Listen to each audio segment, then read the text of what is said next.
To character of pea seed. पहला लिखिएगा shape of pea seed और दूसरा लिखिएगा colour of pea seed. Hindi वाले लोग लिखेंगे इस क्रॉस में मेंडल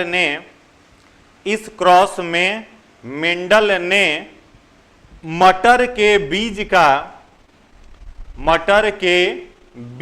का दो गुण चुना। मटर के बीज का दो गुण चुना। पहला लिखना बीज का आकार। पहला लिखिएगा बीज का आकार और दूसरा लिखिएगा बीज का रंग। दूसरा लिखिएगा बीज का रंग। हो गया। अब कुछ देर कॉपी कलम बंद रखिएगा। अब देखिए बीज के आकार पर जो पहला सीड मेंडल ने चुना, पहला वाला में क्या चुना था? मटर के पौधे की लंबाई, है ना, हाइट चुना था, यानी पौधा ही उन्होंने कंसीडर किया था। और इस बार किसे कंसीडर कर रहा है मेंडल? सीड को कर रहा है। ठीक है, तो एक सीड जो मेंडल ने लिया उसका शेप जो था वह कैसा था? राउंड। कैसा था? राउंड। और जो सीड राउंड था उसका कलर कैसा था? येलो। और इसका उसने क्या कराया? क्रॉसिंग। किसके साथ? एक दूसरे सीड के साथ जिसका शेप कैसा था? रिंकल्ड। और कलर कैसा था? ग्रीन। आई बात समझ में? तो दो अलग अलग कैरेक्टर देख पा रहे हैं। पहला क्या है? शेप है और दूसरा क्या है? कलर है। तो डाई हाइब्रिड हो गया कि नहीं हो गया? हो गया। अब इस जनरेशन को आप क्या कहिएगा? पैतृक पीढ़ी या फिर पेरेंटल जेनरेशन? कोई कष्ट किन्हीं को? क्लियर है? इसको क्या कहेंगे? पेरेंटल जेनरेशन कहेंगे ना। तो मेंडल ने जब इन दोनों का क्रॉसिंग कराया तो उनको जितने सारे प्लांट मिले सारे के सारे पौधे कैसे थे? राउंड एंड येलो थे। तो मेंडल इस बार ज्यादा नहीं घबराया क्योंकि उसने मोनो हाइब्रिड क्रॉस में देख लिया था कि कैरेक्टर्स का सेग्रीगेशन होता है, यानी रिसेसिव ट्रेट भी आगे चल करके क्या हो सकता है? डोमिनेंट हो सकता है। वो ये उसे पता था, तो बहुत परेशान नहीं हुआ। केवल क्या किया? यहां पर लॉ ऑफ डोमिनेंस के हिसाब से क्रोमोजोम का नाम डिसाइड कर दिया। जैसे राउंड क्या है यहां?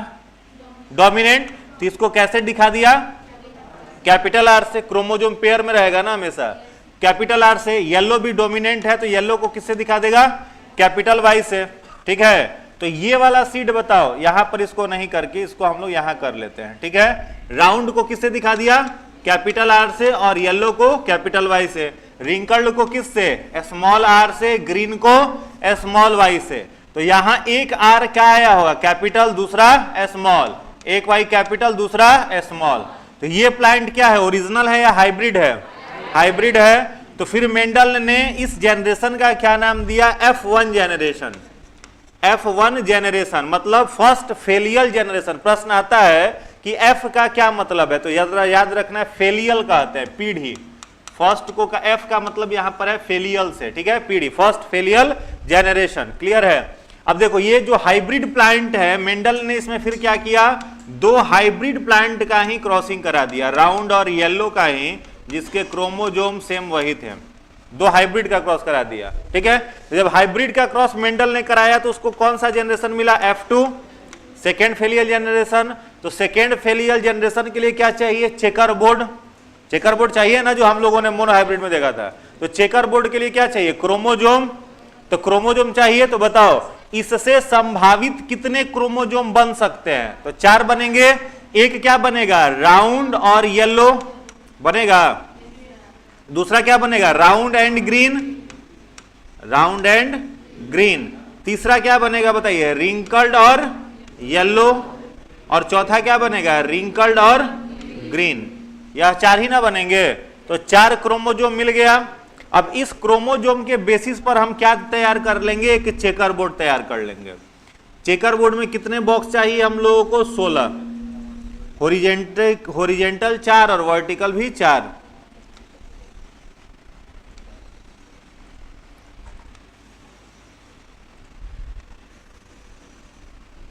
ठीक है, ये हो गया आपके पास कितने बॉक्स? 16 बॉक्स हो गए। और जो क्रोमोजोम मिला था उसको यहां पर रख दो। Round yellow, round green, wrinkled yellow, wrinkled green. Same इधर ही round yellow, round green, wrinkled yellow, wrinkled और ग्रीन। अब इस बॉक्स को हम लोगों को भरना है, ठीक है। तो हम भर रहे हैं, जहां पर गलत हो आप बताइएगा। अच्छा यहां पर क्या लिखे बताओ, दोनों आर कैसा लिखे, दोनों वाई, तो ये कैसा हो गया राउंड येलो। यहां क्या लिखे बताओ, दोनों आर क्या है, और एक वाई कैपिटल है एक वाई स्मॉल है, तो पहले कैपिटल को लिखे कि स्मॉल को, कैपिटल को लिखेंगे फिर स्मॉल को। ये भी सीड कैसा है, राउंड येलो, राउंड येलो है ना, ये राउंड और ये येलो। यहां बताना capital R small R capital Y, ये क्या है, वही है, मतलब राउंड येलो है ना, वही है, कौन सी होता है, capital R capital Y small Y, ये कैसा है, राउंड येलो। यहां बताओ कैपिटल आर ये भी राउंड येलो। यहां पर देखिए कैपिटल आर और फिर क्या है, राउंड और कैसा है, ग्रीन है ना, हाँ। उसके बाद आइए नेक्स्ट, यहां जाइए capital R capital Y small Y, round yellow. यहां आइए कैपिटल आर स्मॉल वाई को ग्रीन से कर देते हैं, राउंड और ग्रीन हो गया। और उसके बाद आइए नेक्स्ट वाला, यहां देखिए capital R capital Y, round yellow. यहां क्या होगा, capital R capital Y small Y, round yellow. यहां पर क्या होगा, कुछ अलग यहां पर कारनामा करना होगा, दोनों आर कैसा है, स्मॉल, दोनों वाई कैपिटल, तो ये सीड कैसा है, रिंकल्ड येलो। कैसा होगा, रिंकल्ड येलो होगा।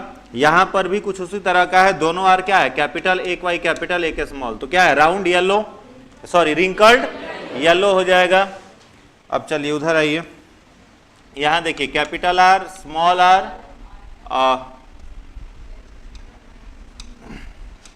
हाँ capital R capital Y small Y, round yellow है। यह आ जाइए राउंड ग्रीन होगा, ये तो ग्रीन ले लेते हैं हम लोग। और कैपिटल आर स्मॉल आर, यहां हो जाए कैपिटल आर दोनों वाई स्मॉल, राउंड और ग्रीन। यहां क्या हो जाएगा, दोनों आर स्मॉल मतलब रिंकल्ड और येलो। और लास्ट में लॉ ऑफ सेग्रीगेशन आपको दिख जाएगा यहां पे, रिंकल्ड ग्रीन, देख गया। तो कैरेक्टर सेग्रीगेट किया कि नहीं नेक्स्ट जनरेशन में। अब इसके आधार पर कौन सा रेशियो आएगा, पहला रेशियो जीनोटाइप रेशियो, जिसको हिंदी में कहते हैं जीन प्रारूप अनुपात। और दूसरा कौन सा रेशियो, फिनोटाइप, जिसको कहते हैं लक्षण प्रारूप अनुपात। जीनोटाइप रेशियो और फिनोटाइप रेशियो, ये दो अनुपात होंगे। तो ये आप खुद से निकाल लेंगे, अब निकाल लेंगे, छाप लीजिए हेलीकॉप्टर के स्पीड में, लिख लीजिए इसको।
हो गया।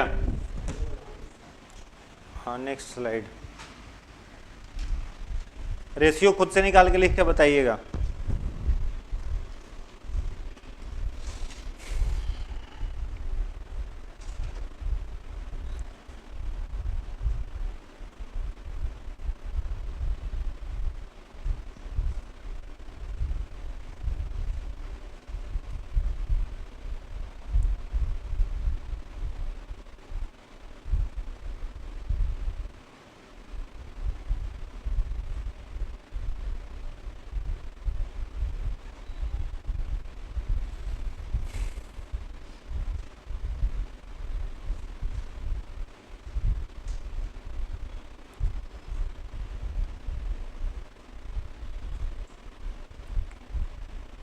ये बोर्ड पर से मत बनाओ, अपने से बनाओ। बोर्ड पर से लिखोगे तब तो हो गया कल्याण तब तो कभी सीख ही नहीं पाइएगा लिखना। खुद से लिखिए। अब जिसका मुंडी उठता देख लेंगे तो यहाँ से कप प्लेट रखें चला देंगे। मुंडी नीचे रखना और खुद से बनाइए। समझ गए हैं कि जब कैसे लिखना है। केवल ये लिख लीजिए दोनों तरफ क्रोमोजोम्स को, उसके बाद खुद से भरिए।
लिख लिए हैं।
दो रेशियो निकालना है, कितना समय लेंगे आप लोग?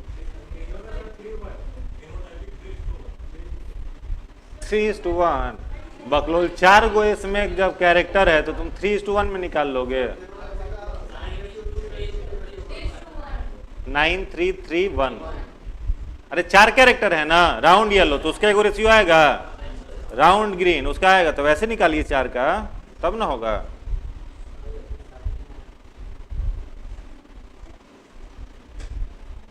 जल्दी करके बताइए।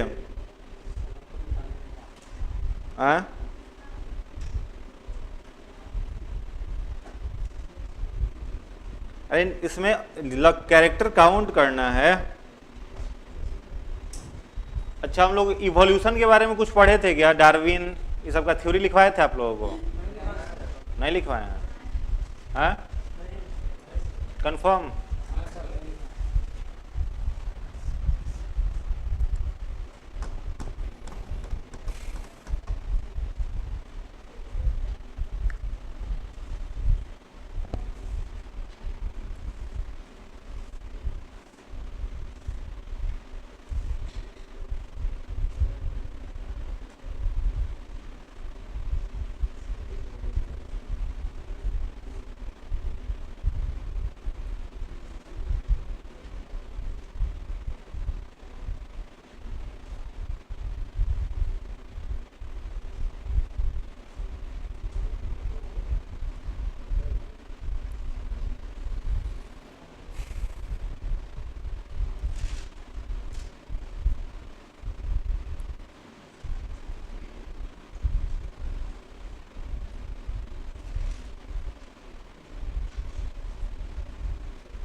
लिख लिए?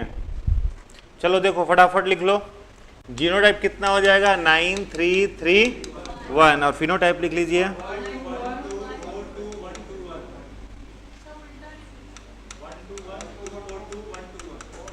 कान लेफ्ट से राइट पकड़िए, राइट से लेफ्ट पकड़िए, पकड़ाएगा कान ने। समझ में आया? हाँ, नहीं आएगा? आएगा, वेरी गुड। 16 काउंट करो, देखो 16 आ जा रहा है, ये तो जोड़ 16 आ जा रहा है ना। 9 10 11 12 12 3 15 1 16, और यहाँ 3 3 6 4 10 2 12 13 14 15 1 16 हो गया। सही तो है? अच्छा अच्छा अच्छा, ये बोल रही हो? हाँ, बहुत बढ़िया, अब सही है।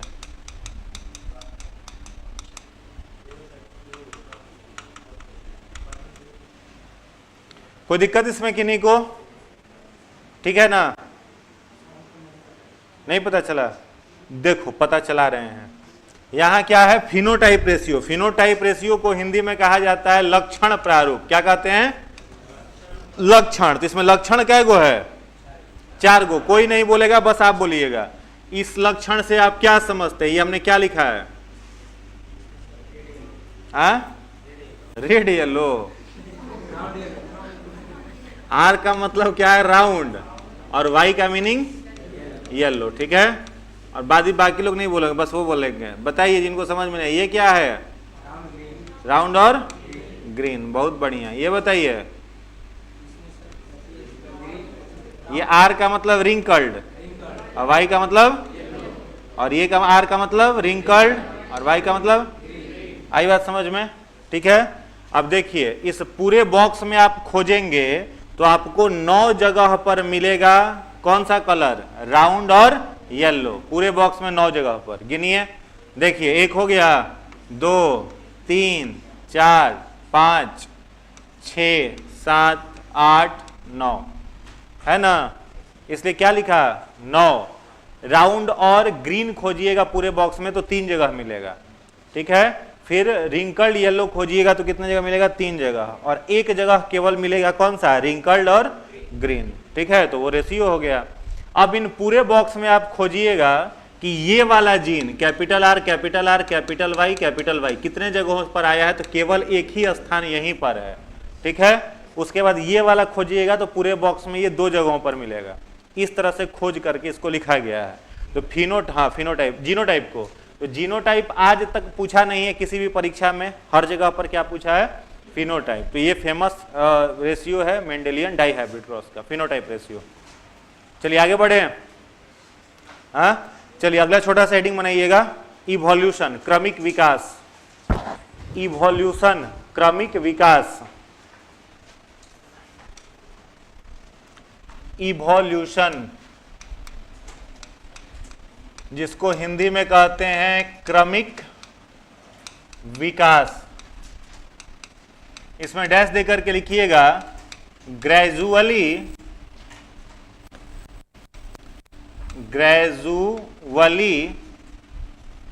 Changes occurs in the body design of individuals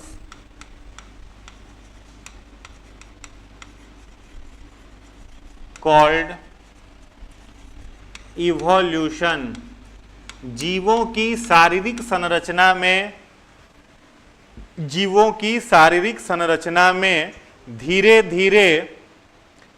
धीरे किंतु लगातार, शारीरिक संरचना में धीरे धीरे किंतु लगातार हो रहे बदलाव को क्रमिक विकास कहते हैं। क्रमिक विकास कहते हैं। अगला पॉइंट लिखिएगा, three scientists gave the three different laws of evolution. Hindi वाले लोग लिखेंगे, तीन अलग अलग वैज्ञानिकों ने क्रमिक विकास के तीन नियम दिए। तीन अलग अलग वैज्ञानिकों ने क्रमिक विकास के तीन नियम दिए। अब सबसे पहले देखिए, gradually changes occurs in the body design. इसका मतलब क्या है, कोई भी ऑर्गेनिज्म है उसका शारीरिक संरचना जो है वो क्या हो रहा है, धीरे धीरे बदल रहा है। अब देखिएगा, सबसे पहले धरती पर कौन सा समय शुरू हुआ था, प्री कैम्बियन युग शुरू हुआ था। सबसे पहला युग कौन सा था, प्री कैम्बियम युग हुआ। उसके बाद और भी आते रहेगा, जुरासिक इरा आया, मेसोजोइक इरा आया, ठीक है। तो हर युग में जीव जो थे उनका शारीरिक संरचना क्या था, अलग अलग था। धीरे धीरे क्या आया, उसमें बदलाव आया। मानव का ही पूर्वज उठा करके देखिए, रामापैथिकस, क्रो-मैग्नन, होमोसेपियंस, तो सब क्या है, एक दूसरे से अलग अलग है। तो कैसे किसी जीव की शारीरिक संरचना लगातार बदलते रहती है, इसी को क्या कहा जाता है, इवोल्यूशन कहा जाता है, ठीक है। इवोल्यूशन एक ब्रांच हो गया बायोलॉजी का, जहां पर हम लोग शारीरिक संरचना में धीरे धीरे किंतु लगातार हो रहे बदलाव को पढ़ते हैं। अब जैसे क्रो-मैग्नन बदला होमोसेपियंस में, तो ये भी पॉसिबिलिटी है ना कि आने वाले कुछ वर्षों के बाद, कुछ वर्ष मतलब 2-4 साल के बाद हम लोग ऐसे नहीं रहे, पहले आगे उलट के चलते थे, फिर बाद पीछे उलट के चलने लगे इसे, ठीक है। वर्टिब्रल कॉलम ऐसे हो जाए, यू शेप का हो जाएगा। 1920 फिल्म में जैसे चुड़ैलियाँ चलती थी पेड़ पर, खंबा पर, तो वो तरह से इंसान चलने लगे, ठीक है। अभी कोई आकर के कहे कि जितने भारतवासी हैं सब लोग हाथ ऐसे ऊपर उठा कर रहेंगे, हाथ नीचे गिराना नहीं है, जो गिराएगा उसको फांसी दे दिया जाएगा। तो सब हाथ ऊपर कर करके रहेगा। आप पाएंगे कुछ साल के बाद शरीर का जीन ही वैसा बन जाएगा कि बच्चा जन्म लेगा तो हाथ ऊपर करके ही जन्म लेगा, ठीक है। अब बदल गई शारीरिक संरचना। अब कैसे किसी बॉडी का डिजाइन चेंज होता है, इसके विषय में 3 वैज्ञानिकों ने अपने अलग अलग विचार रखने का प्रयास किया था। उन तीनों वैज्ञानिकों के नियम के बारे में एक एक करके इस चैप्टर में देख लेना है, ठीक है। तो इवोल्यूशन समझ में आया, शारीरिक संरचना में बदलाव को क्या कहते हैं, क्रमिक विकास, और इसमें 3 वैज्ञानिकों का नाम आता है। पहले वैज्ञानिक थे, नाम था लैमार्क, और उनके थ्योरी को बोला गया लैमार्किज्म। तो पहला लिखिएगा लैमार्किज्म, हिंदी में कहा जाता है लैमार्कवाद। लैमार्कवाद, लैमार्किज्म। इसमें डैश दे करके लिखिएगा, Lamarck wrote their famous book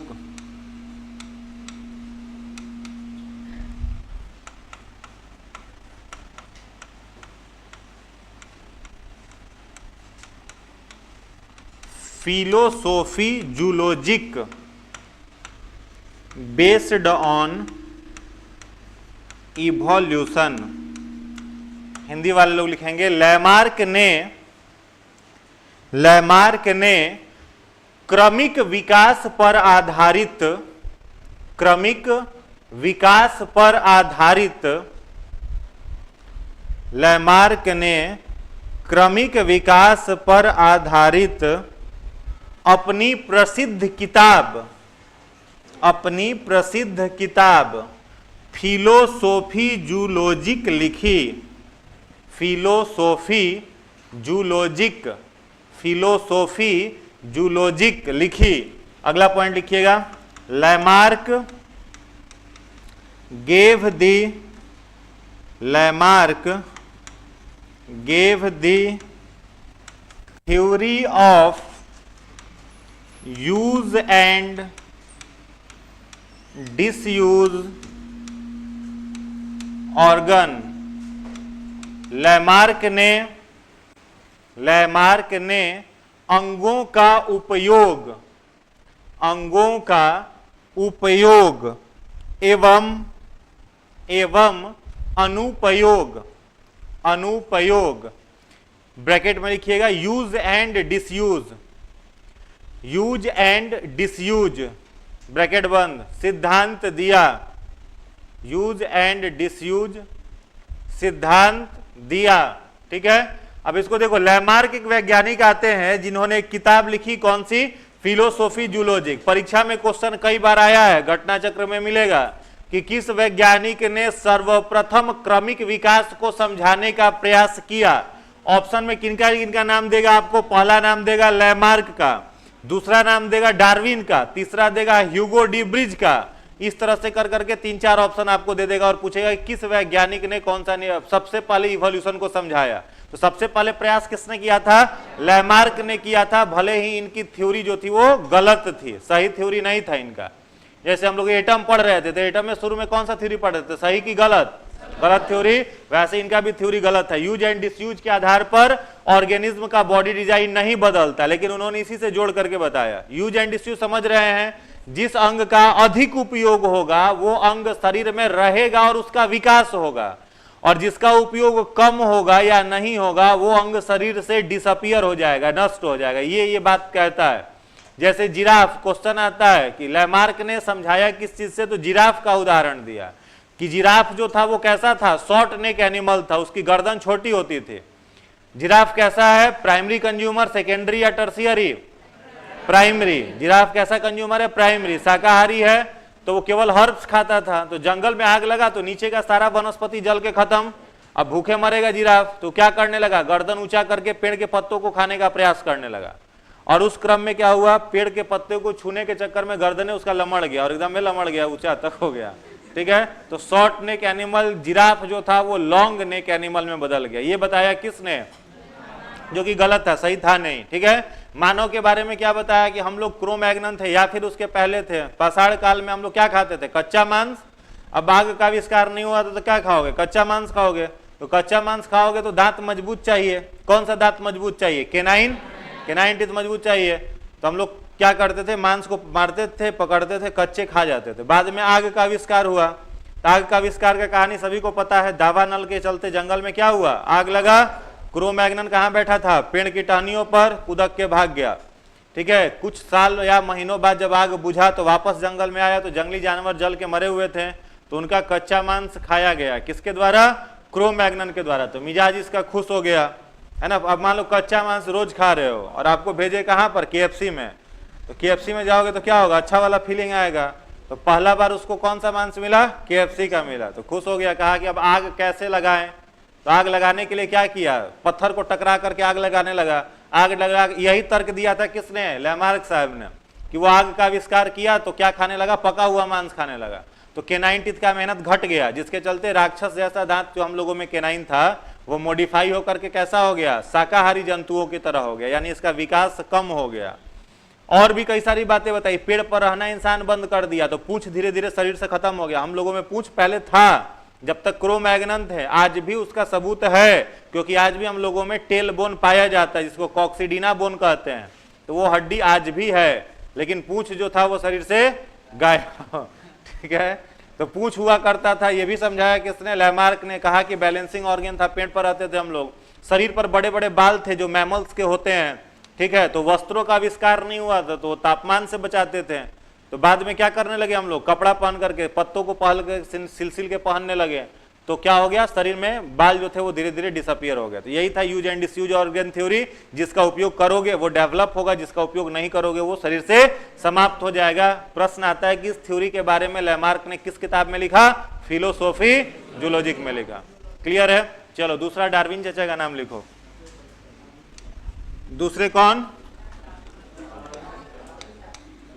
चाचा मत लिख देना जी चार्ल्स डार्विन, डार्विन चा दूसरा लिखिएगा चार्ल्स डार्विन। इतना सारा कमेंट, अच्छा लिखिएगा Charles Darwin.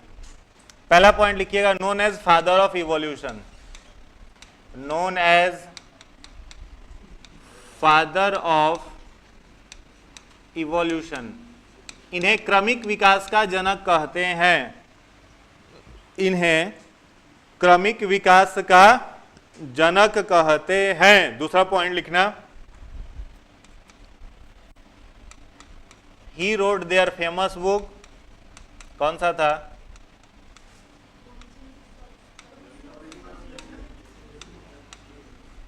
The origin of species. किताब जानते हो कहां लिखा था लैमार्क, ये डार्विन, जहाज पर बैठ के, पानी के जहाज पर बैठा, 2-3 साल घूमते रहा पानी के जहाज में। ये सब और ही मस्ती करता था सब। अब हम लोगों को उतना घूमने मिलेगा, ये सब बैठ जाता था नाव पर, सब देश का सैर करते रहता था, और जहां जहां उसको बदलाव दिखता था किताब लेके बैठ गया था, लिखते चलता था। अब बैठ के नावे पर लिख दिया पूरा किताब, ओरिजिन ऑफ स्पेसीज।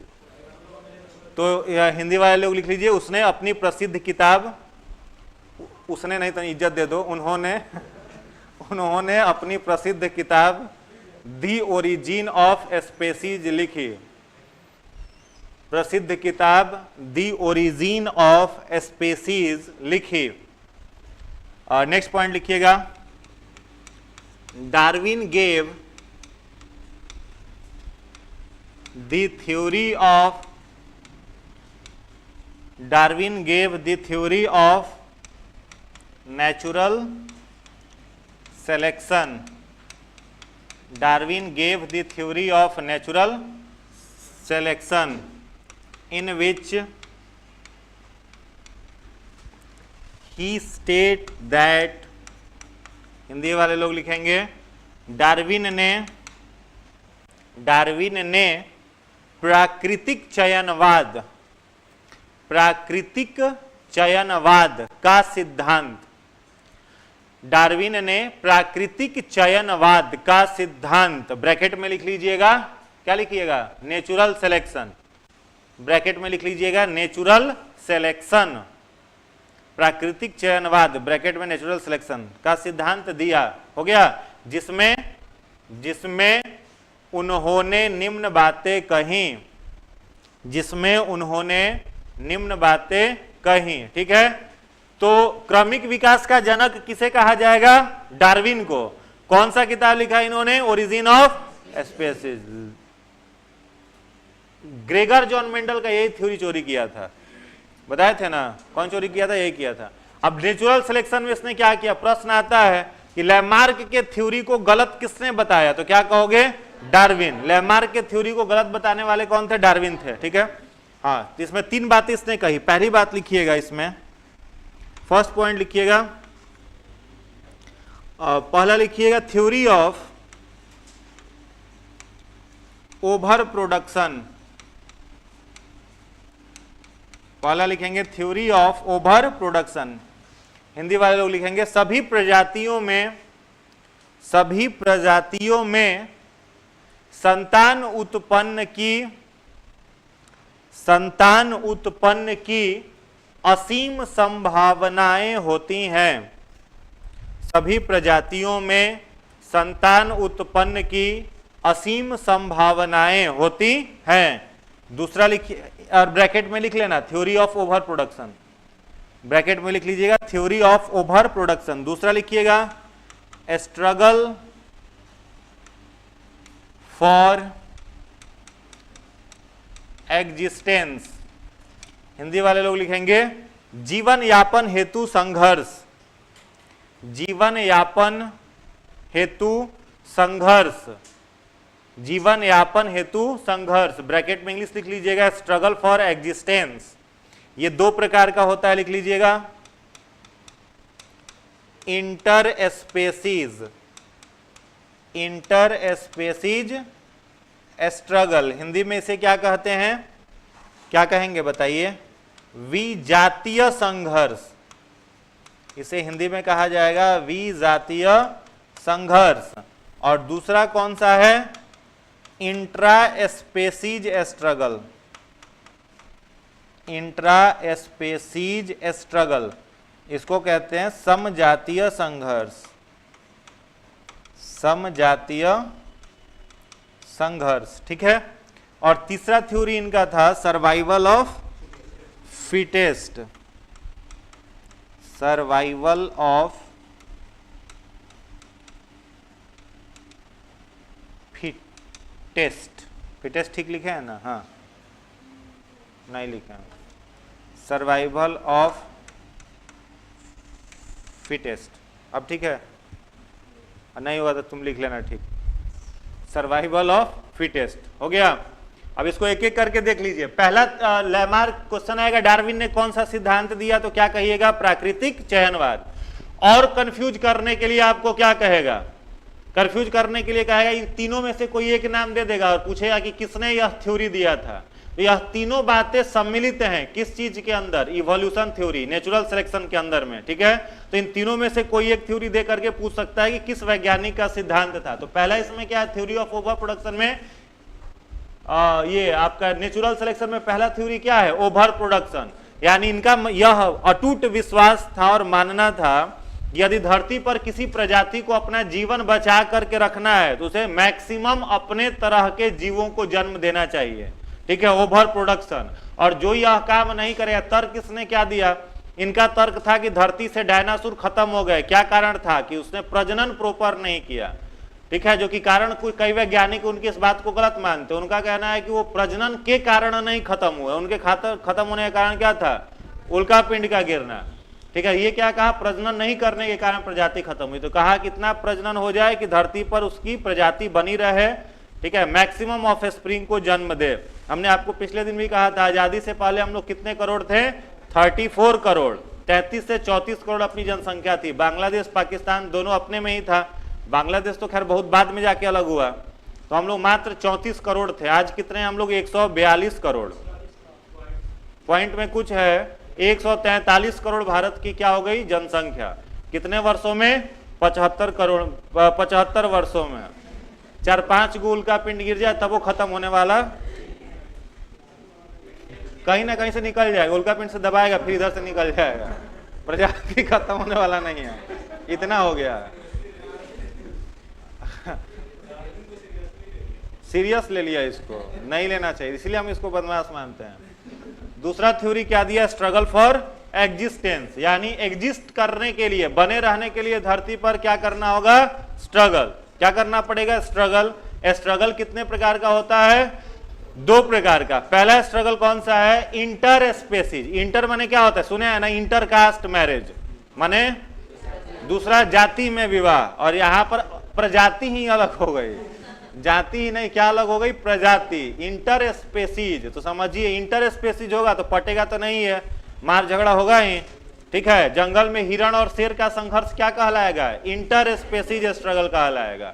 बाकी अन्य पशुओं का, बड़े पशुओं के साथ जो संघर्ष है वो भी क्या कहलाएगा, इंटर स्पेसीज कहलाएगा। ठीक है, और इंट्रा स्पेसीज मतलब क्या, अपनी ही जाति में संघर्ष, मार झगड़ा फंसते रहता है अपनी जाति में सभी के बीच में, तो वो क्या कहलाता है, इंट्रा स्पेसीज। और तीसरा था सर्वाइवल ऑफ फिटेस्ट, जो सबसे फिट रहेगा वो सर्वाइव करेगा, बाद बाकी प्रजाति क्या हो जाएगी, क्या हो जाएगी, खत्म, विलुप्त हो जाएगी। तो जो फिट रहेगा केवल वही सर्वाइव करेगा। तो 3 थ्योरी किसका था, डार्विन का। नोट में एक पॉइंट लिखिएगा, Darwin gave the theory of mutation, Darwin gave the theory of mutation, mutation MUTATION, theory of mutation, but he cannot proved it. Theory of mutation, but he cannot proved it. Hindi वाले लोग लिखेंगे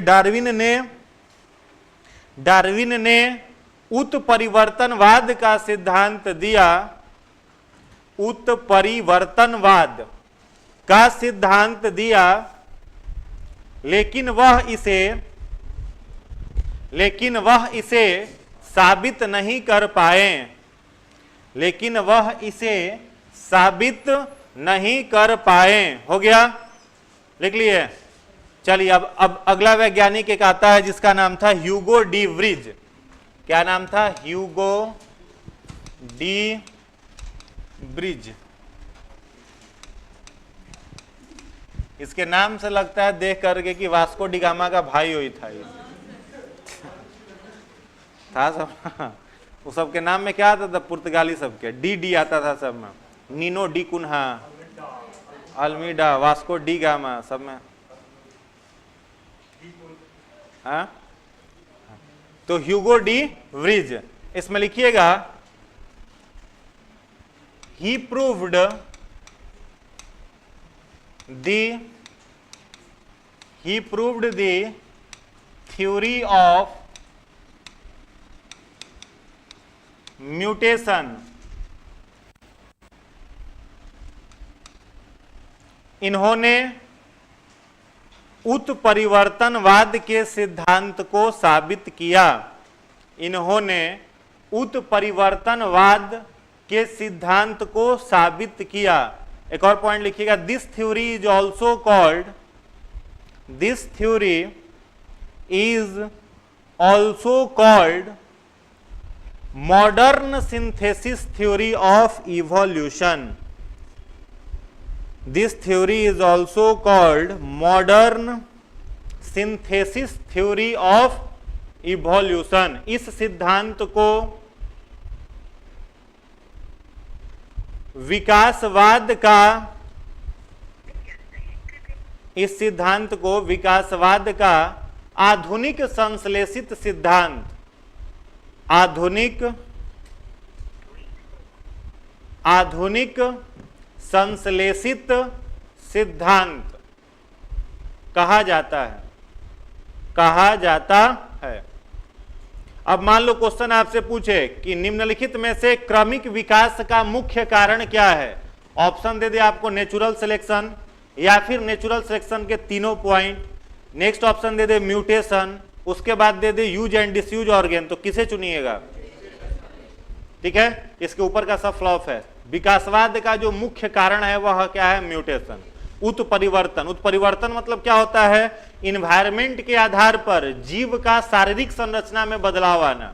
जैसे आप जहां पर रहते हैं उसी अनुसार आपके शरीर का क्या बनेगा? जीन बनेगा। अब 2 बिहारी लोगों को पकड़ के भेज दिया जाए युगांडा में तो जो 2 जनरेशन 3 जनरेशन जन्म लेगा उसका पीढ़ी तो कैसा होगा? बिहारी की तरह दिखेगा। लेकिन कुछ जनरेशन आते आते उसी के तरह का नस्ल वहां पैदा होना क्या हो जाएगा? शुरू हो जाएगा। तो इन्वायरमेंट के आधार पर जैसा आप परिवेश में रहेंगे आपके शरीर का जीन उसी अनुकूल क्या होते रहेगा? बनते रहेगा। और इस कारण से जीव की शारीरिक संरचना क्या हो जाती है? बदल जाती है। यह किसने कहा?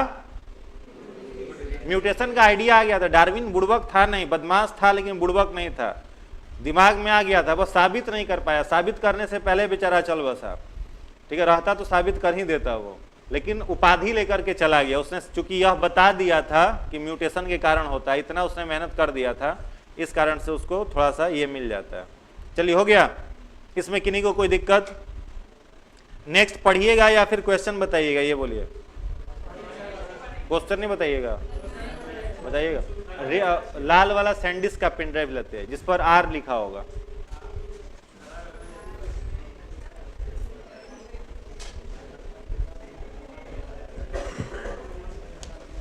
घटना चक्र का प्रश्न कराएंगे और जो आंसर नहीं करेंगे, आज सुबह में खूब अंधाधुन पीटे हैं। पाइप वाले को डंडा है, आज प्रयोग होगा।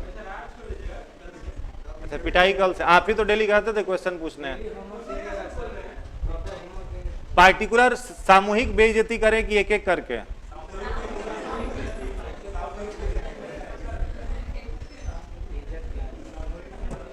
एक एक करके करने में ज्यादा अच्छा लगता है। आर लिखा होगा उस पर।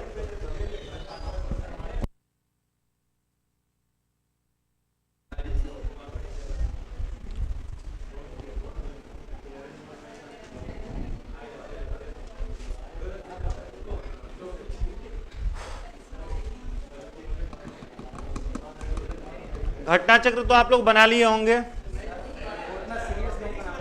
हाँ, फिजिक्स केवल बचा हुआ है, बायोलॉजी केमिस्ट्री खत्म कर दिए ना, खत्म करिए उसको, 1-2 दिन में बाइंड अप कर दीजिए।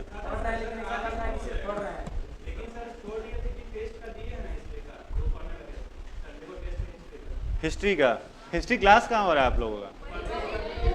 अच्छा, टेस्ट सीरीज जो है, हाँ वो आप लोगों के लिए फायदेमंद होगा। जितना एमसीक्यू बनाइएगा उतना ही ज्यादा अच्छा होगा।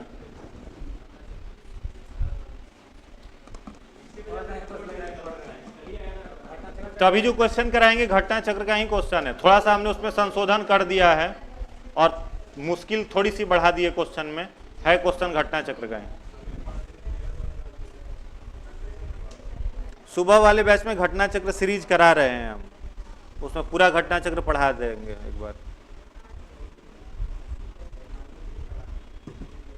होगा आप लोगों में भी।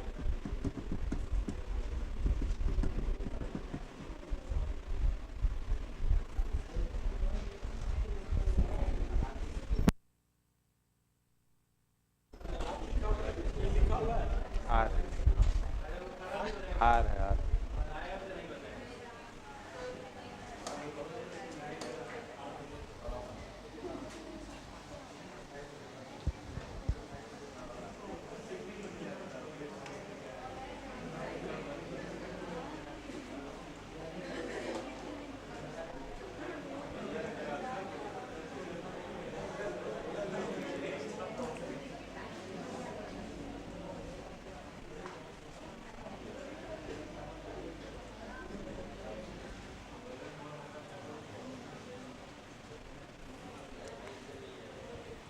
चलिए क्वेश्चन शुरू। संख्या लगभग दोनों तरफ बराबर ही है, ठीक है, तो इसको क्विज के फॉर्मेट में करते हैं, 10-15 क्वेश्चन होगा, ठीक है। ईमानदार कोई बच्चा है क्लास का? कोई ईमानदार नहीं। ईमानदार का काम होगा कॉपी में 2 ग्रुप कर लो, आप कर लीजिए, पेज के लास्ट पेज पर एक तरफ लिखिए ए और बी, ठीक है। एक सही आंसर आएगा, एक टीम से एक प्रश्न का 2 लोग जवाब दे पाएंगे, ठीक है, 2 लोग जवाब दे पाएंगे। जो सही जवाब देगा हम बोलेंगे तो 1 नंबर दे दीजिएगा। टीम ए टीम बी, ये 2 बेंच टीम ए 2 बेंच टीम बी। हो गया। पहला प्रश्न है टीम ए से, क्वेश्चन स्क्रीन पर है। क्वेश्चन है the layer which separate the protoplasm and their outer environment is called. जिनको आंसर पता होगा वे हाथ उठाएंगे, बिना हाथ उठाए बताएंगे तो नंबर नहीं मिलेगा। अच्छा हिंदी में, हिंदी समझा देते हैं। जीव द्रव्य जो होता है प्रोटोप्लाज्म, जीव द्रव्य, उसे बाहरी वातावरण से कौन अलग करता है? Nuclear membrane, plasma membrane, leucoplast, cell wall, none of these. कितने लोग आंसर देंगे इस ग्रुप से? हाँ बताइए, आंसर क्या होगा? Plasma membrane. 1 नंबर ले लीजिए इधर, टीम ए को 1 नंबर दीजिए। चलिए नेक्स्ट है टीम बी के लिए। टीम बी वाले बताएंगे who proposed the fluid mosaic model of protoplasm. Protoplasm का फ्लूइड मोज़ेक मॉडल किस वैज्ञानिक ने दिया था? अभी चैप्टर हम आपको पढ़ाया नहीं है, डायरेक्ट हमने कहा था घटना चक्र बनाने के लिए, इसलिए पूछ रहे हैं। कितने लोग बताएंगे इधर से? बताइए। सिंगर एंड निकोलसन, 1 नंबर दे दीजिए। टीम बी में 1 नंबर। चलिए नेक्स्ट क्वेश्चन टीम ए के लिए। टीम ए के लिए है next. 2 sister chromatid of a chromosomes are attached with. Chromosome जो होता है वह आपस में किससे जुड़ा रहता है? जीन से, क्रोमेटिन से, न्यूक्लियस से, सेंट्रोमियर से, नन ऑफ दीज। जिन्हें पता हो हाथ उठाइएगा। हाथ उठाना है, बोलना नहीं है आंसर। कौन बोलेंगे? चलिए बताइए लास्ट। हाँ बोलिए। क्रोमेटिन मतलब बी गलत है, और एक आंसर आप दे सकते हैं, बस एक। जीन। चलिए दोनों लोगों का गलत, क्वेश्चन पास। हाँ सेंट्रोमियर, 1 नंबर टीम बी में जाएगा। तो 3 लोग आंसर नहीं दे सकते हैं, केवल 2 ही दे सकते हैं ग्रुप में। अरे तो कोई बात नहीं, उधर से भी कटेगा ना नंबर, परेशान क्यों हो रहे हैं। चलिए हो गया। नेक्स्ट है क्वेश्चन नंबर 4, किधर के लिए है, आप लोग के लिए है ना। हाँ, cristae and oxysomes are associated with which of the following. Cristae और ऑक्सीजोम कौन से सेल ऑर्गेनल में पाए जाते हैं? जिन्हें पता हो हाथ उठाइएगा, नंबर कट जाएगा, बोलिएगा डायरेक्ट। तो बताइए। माइटोकॉन्ड्रिया, सही आंसर, 1 नंबर दे दीजिए टीम बी में। नेक्स्ट टीम ए के लिए, विच one of the following has irregular and variable shape. किसकी बताए, इधर से रुक जाओ, क्या होगा, अमीबा, ठीक है, 1 नंबर हो जाएगा टीम ए में। चलिए नेक्स्ट है, active division takes place in which of the following. किसमें एक्टिव सेल डिवीजन होता है? सक्रिय कोशिका विभाजन किसमें होता है? Xylem, phloem, parenchyma, cambium. बताइए। गलत आंसर है, और 1 लोग आंसर देंगे, बताइए। पैरेन्काइमा, दोनों आंसर गलत है। चलिए पास टीम ए में। टीम बी में हाथ उठाना है, टीम बी में। हाँ बताइए। फ्लोएम, आपका भी गलत है, क्वेश्चन कैंसिल। आंसर होगा कैम्बियम। क्या होगा? कैम्बियम। क्वेश्चन कैंसिल, ये किन्हीं को नंबर नहीं मिलेगा। सक्रिय कोशिका विभाजन जो होता है वो किसमें होता है? तो इन सब में एक्टिव नहीं होता, पैसिव सेल डिवीजन होता है, और कैम्बियम में एक्टिव सेल डिवीजन। ये सब हम लोग सेल में पढ़ाएंगे तब बताएंगे वहां, कोई बात नहीं। चलिए अब किसके लिए क्वेश्चन? हाँ, बी के लिए है। Ciliated epithelium is found in which of the following organ. Ciliated उपकला उत्तक किस में पाया जाता है? स्टमक में, ट्रैकिया में, हार्ट में, नोज में। हाथ उठाना है, आप लोग के लिए नहीं, इधर के लिए। हाँ बताइए। हाँ, स्टमक नहीं, गलत है, और 1 लोग कोई। हाँ, ट्रैकिया सही आंसर है। तो अभी 2 लोग आंसर देंगे ना, इधर से 2 लोग, उसके बाद। चलो नेक्स्ट, इधर आ जाओ। क्वेश्चन नंबर दे रहे हैं ना आप? हाँ, 8 का बताइए। The white fibre of connective tissue is made up of which one of the following.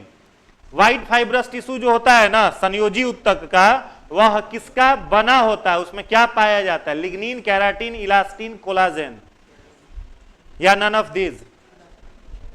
हाथ उठाइएगा जिनको बता। हाँ बताइए। केराटिन। चलिए 1 गलत हो गया, 1 और कोई आंसर दे सकते हैं? हाँ, कोलाजेन सही है, कोलाजेन सही है, 1 नंबर दे दीजिए।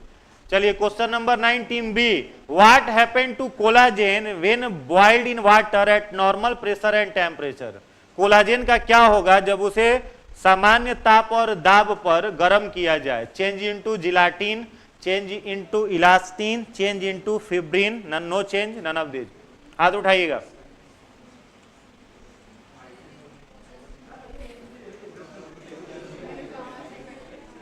अरे 2 लोग बता सकते हो, 10 सेकेंड क्रॉस। सी। चलिए 1 गलत आंसर आया। दूसरा बी, चेंज इनटू, दोनों गलत। इधर बताइए। 1 बताएंगे आप, पास में केवल 1 लोग। हाँ बोलिए। Cancel, change into gelatine. किस में बदल जाएगा? जिलाटिन में बदल जाएगा। नहीं, एक ही बोलेंगे। पास हो के आएगा तो 1, क्योंकि बचा क्या, 4 ऑप्शन ही है। चलिए नेक्स्ट क्वेश्चन नंबर 10 में आइए। Where do we found areolar connective tissue in our body. देखिए areolar connective tissue, question change हुआ है। कहां शरीर में पाया जाता है? कॉर्टेक्स में, स्किन एंड मसल्स में, ब्लड वेसल्स में, मसल्स में। हाथ उठाइएगा, बताइए। गलत है। 1 और। हाँ बताइए। गलत है। चलिए पास, केवल 1 सही आंसर आएगा, केवल 1 लोग बोलेंगे। नहीं, हो गया कैंसिल, 2 लोग हो गया।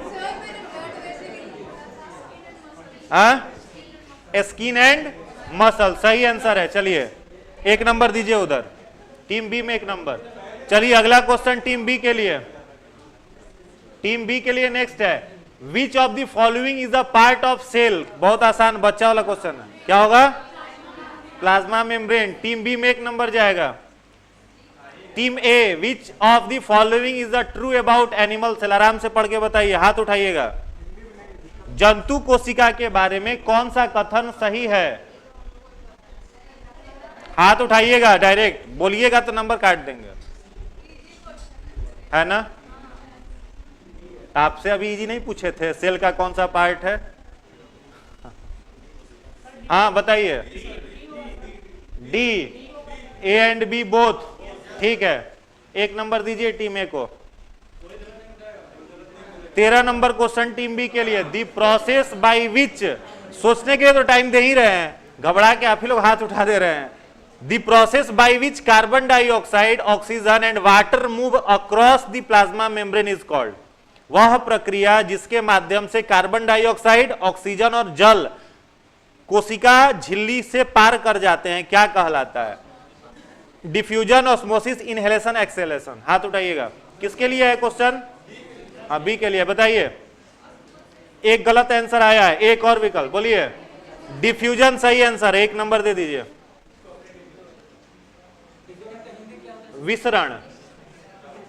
चलिए 14 नंबर क्वेश्चन टीम ए के लिए, बहुत आसान क्वेश्चन है, बोल दो आंसर क्या होगा? लाइसोसोम, 1 नंबर दे दीजिए। टीम बी में आइए। The husk coconut is made up of which type of tissue, हाथ उठाइएगा। बोले थे हाथ उठाने ना जी, 1 नंबर दे दो जी टीम बी में, नंबर काटना मत तुम। चलो नेक्स्ट है, नहीं वो गाल नहीं खेलेगा, वो शरीफ बच्चा। Which one of the following organelle is not present in animal cell, बोलिए। एनिमल सेल में, हाँ ठीक है, प्लास्टिड। 1 नंबर ले लीजिए टीम ए में। 17 बताइए। Which one of the following organelle is not present in plant cell, हाथ उठाइएगा टीम बी वाले, हाथ उठाना टीम बी के लिए। अच्छा कोई नहीं, बताइए। बाकी लोग क्या नहीं आंसर, डंटवा मंगाए हैं, सब बैठा है चुपचाप, सब लोग हाथ उठाओ, बोलो डी में क्या है? सेंट्रियोल्स। हाँ चलिए सही आंसर है, क्या होगा? सेंट्रियोल्स, 1 नंबर जाएगा। चलिए नेक्स्ट टीम ए। टीम ए बताओ, हाथ उठाना है बस, आंसर नहीं बोलना है ना, सब बोलेगा सही आंसर आ जाता है, हाथ उठाना।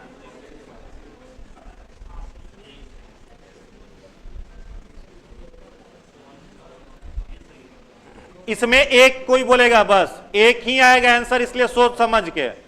ई क्वेश्चन केवल एक आंसर, फिर पास हो जाएगा। बताइएगा आप। ए स्टेटमेंट 1, ठीक है, 1 नंबर दे दीजिए। ऑप्शन ए सही है। चलिए टीम बी, ये भी एक ही आंसर आएगा, केवल एक, इसलिए सोच के बोलिएगा, हाथ उठाइएगा, बस एक ही लोग आंसर दे सकते हैं।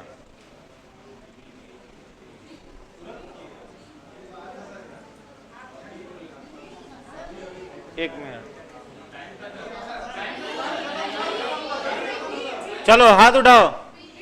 बी स्टेटमेंट 2, ठीक है। चलो नेक्स्ट इधर आ जाओ। Team A, which one of the following cell organelle play the most important role in synthesis of protein, अब नहीं आया आसान। राइबोसोम। इसमें थोड़ा आगे भागते हैं, कुछ केमिस्ट्री का क्वेश्चन निकालते हैं। फिजिक्स नहीं होगा हमको लग रहा है इसमें अभी केमिस्ट्री और बायोलॉजी का केवल बना है कुछ। किसके लिए क्वेश्चन है? क्वेश्चन टीम बी के लिए है ना? हाँ ठीक। चलो बताओ, टीम बी वाले हाथ उठाएंगे। Mass of electron, team B वाले हाथ उठाएंगे, बोलिए। ए कंफर्म, ठीक है, 1 नंबर दीजिए टीम ए को। टीम बी को 42 बताइए। Rutherford scattering experiment related to, हाथ उठाइए। रदरफोर्ड का प्रकीर्णन सिद्धांत किस पर था? हाथ उठाइएगा। हाँ बताइए आप। D nucleus. बदलोगे? अच्छा ठीक, हम चाह रहे हैं बदल दो, मजा आ जाएगा, बोलो। बदलोगी आप? अरे बदलो ना।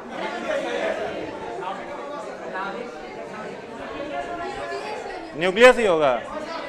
बदलोगे? कौन बदल रहा है? वो परेशान है, बदलेगा, बदल दो बाबू। ठीक है दे दो। यहां इलेक्शन नहीं होगा, इलेक्ट्रॉन होगा, यही बोलने वाले थे। चलो ठीक है, 1 नंबर दे दीजिए न्यूक्लियस। चलिए बताइए, टीम बी वाले हाथ उठाएंगे, बताइए। ठीक है, एक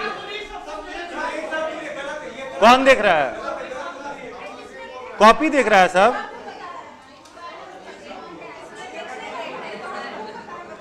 बाबू पहले कॉपी बंद करो सब लोग, बहुत इलीगल काम है। देखो पेज गिरा, बायोलॉजी का कॉपी है, बायोलॉजी का, केमिस्ट्री नहीं। अच्छा चलो कोई नहीं देख रहा, सब ईमानदार बच्चा। चलो इसका बताओ, 1 नंबर दे दो इधर, 10 के पार 15। तुम लोगों का 1 नंबर दे, क्वेश्चन बताओगे तब ना। चलो इधर से बताना, हाथ उठाइएगा जिनको पता होगा, फिर बोल दोगे नंबर काट देंगे। बोले थे ना हाथ उठाओ, अब बोलिए। एक ऑप्शन मिलेगा, जिनको बताना है हाथ उठाएं, हम खड़ा कराएंगे। केवल एक ऑप्शन है, बोलिए। बीटा रे, ठीक है, 1 नंबर दीजिए। बीटा रे कैसा होता है? निगेटिव। अल्फा रे कैसा होता है? पॉजिटिव होता है। चलिए टीम बी वाले बताएं। The EM ratio of an electron for all types of substance is constant, less than 1, greater than 1, 0। हाथ उठाइएगा। इलेक्ट्रोमैग्नेटिक रेशियो होता है, हाथ उठाइएगा।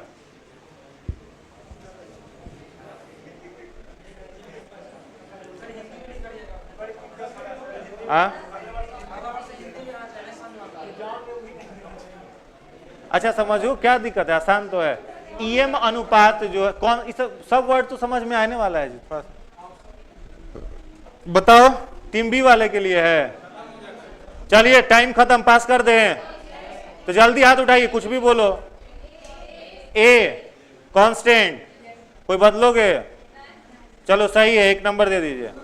कितना होता है? 1 के बराबर होता है। सब में, सभी सबस्टेंस में ईएम नंबर कितना होता है? 1, याद रखना है। चलिए नेक्स्ट आइए अगले क्वेश्चन पे। ए प्रोटॉन इज आइडेंटिकल टू, हाथ उठाइएगा जिनको आंसर पता होगा। प्रोटॉन किसके समान होता है? प्रोटॉन इज, हाँ बताइए। Nucleus of helium. चलिए एक ऑप्शन गलत आया, दूसरा ऑप्शन जिनको पता है हाथ उठाइएगा, मामला रफा दफा करेंगे फिर, और ये क्वेश्चन पास होगा। बी, चलो हो गया खत्म, बी आया है। न्यूक्लियस ऑफ हाइड्रोजन एटम, हाँ ठीक है, nucleus of hydrogen atom, 1 number दे दीजिए। चलिए नेक्स्ट बताइए। Isotopes have same number, B वाले हाथ उठाएंगे, बी वाले हाथ उठाएंगे। Isotopes have same number, atomic number, confirm. ये लिखवाए थे कि नहीं आप लोगों को? चलिए ठीक है, ये छोड़ दीजिए, दे दिए, नंबर मिल गया। ये बताइए किधर, टीम ए वाले। Principal quantum number determines, principal quantum number जो है वह क्या बताता है? हाथ उठाइएगा फिर बोलिएगा। ऑप्शन नंबर बी गलत है, एक और बी बोला है इन्होंने, गलत। हाँ तो जिनको पता है हाथ उठाइएगा, एक ही केवल। डी, डी में है ओरिएंटेशन ऑफ ऑर्बिटल, पास। ए सही है, 1 नंबर दे दीजिए। Atomic size. अगला क्वेश्चन टीम बी के लिए, आराम से, केवल एक ऑप्शन है इसमें, इसलिए ध्यान से, केवल एक ऑप्शन रहेगा। इलेक्ट्रॉनिक कॉन्फ़िगरेशन किसका है? नाइट्रोजन, ठीक है, 1 नंबर दे दीजिए। बस खत्म कर दें, 2 क्वेश्चन और कर लो। हटाओ। ये बताओ द नंबर ऑफ, इधर से एक, केवल एक ऑप्शन रहेगा इसमें, इसलिए घबरा के बोले मामला खत्म। बताइएगा, बताइए। 4, 4 कंफर्म, ठीक है, 1 नंबर दे दीजिए। चलिए नेक्स्ट उधर से। Atoms and ion differ in, चलिए हाथ उठाना है, क्या होगा? सी। क्या होगा बताओ?